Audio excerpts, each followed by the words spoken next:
જશવંત નિજાનંદીના મંગલ પ્રેમ પ્રણામ સુંદર સાધ્ય ગુજરાતની જીવાદોરી સમાન નર્મદા નદી ના કેનાલ ઉપર અમે અત્યારે ઉભા છીએ. આ તમે નર્મદા નદીનો કેનાલનો વ્યૂ પણ જોઈ શકો. નર્મદા નમામિ દેવી નર્મદે ને આપણે વંદન કરીશું, પ્રણામ કરીશું. ત્યારે સુંદર સાધજી વર્ષો પહેલાની વાત છે. ભારતને જ્યારે આઝાદી નથી મળી ત્યારે આપણા દેશની અંદર બહુ જ પરિસ્થિતિ વિકટ હતી. પાણીની પણ સમસ્યા એટલી બધી વિકટ હતી, જેના કારણે લોકો પાણી માટે વલખા મારતા.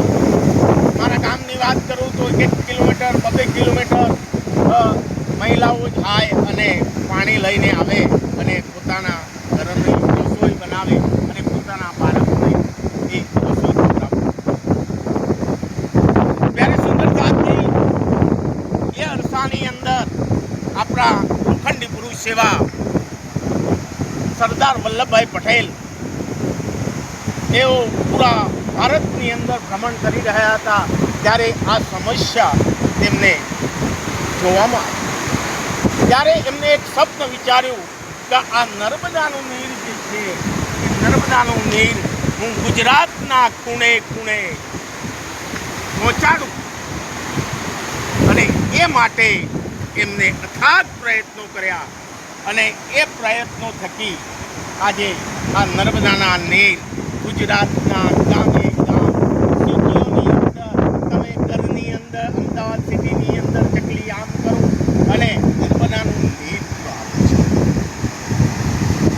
સરદાર વલ્લભભાઈ પટેલ પોતે પરમધામ વાસ થયા.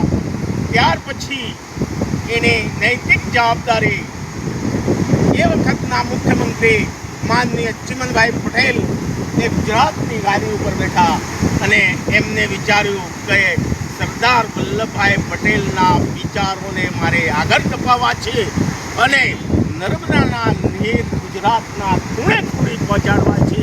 અને એ વખતે એમને નર્મદા કિસાન પત્રો જાહેર કર્યા અને એ વખતે લોકોએ 5,000, 10,000, 20,000, 25,000, 50,000 જેવા લોકોએ ઇન્વેસ્ટમેન્ટ કર્યું અને એ નર્મદાનું કામ આગળ. ત્યાર પછી જે તે મુખ્યમંત્રીઓ આવ્યા, એમને નર્મદા નિગમ કરી. ત્યાર પછી આપણા અત્યારના વડાપ્રધાન એવા નરેન્દ્રભાઈ મોદી ગુજરાતની એ ગાદીએ બેઠા અને નર્મદાના નીરને આગળ ધપાવવા માટે એમને એ પ્રયાસ કર્યો અને એના ફળ સ્વરૂપે આપણે અત્યારે રહ્યા છે. બોલો માત નર્મદે કી જય. મારા સાથે અત્યારે વિષ્ણુભાઈ એડવોકેટ શ્રી પણ છે, તેઓ પણ નર્મદા વિશે વાત કરશે. તો આપણે વિષ્ણુભાઈને પણ સાંભળશું. વિષ્ણુભાઈ. નમામિ દેવી નર્મદે. નર્મદાના 2 નામ છે, નર્મદા અને રેવા. નર્મદા નદી એ ગુજરાતની જીવાદોરી છે. આજે ગુજરાતના 18,000 ગામડાઓ ઉપરાંત જગ્યાએથી નર્મદા નહેર વહી રહી છે અને ગુજરાતના ખેડૂતો, મધ્યપ્રદેશના ખેડૂતો નર્મદાના નીરની ખેતી કરી રહ્યા છે.